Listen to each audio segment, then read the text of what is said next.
কি হয়েছে ওমা? কি বলছো? হ্যাঁ, খাইছো তুমি? খাইছো? আরো খাবে কিছু? হুম, ওমা, তোমার জামাই তো মারা গেল, বাঁচাইতে পারলাম না, ওই একই ওষুধে তোমাকে বাঁচাইলাম। বাইরে যাবে?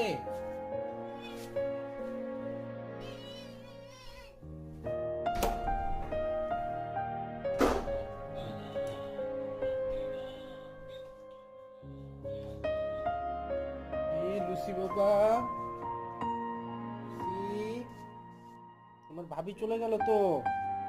তোমার ভাবি আসছিল খাইতে, বুঝছো?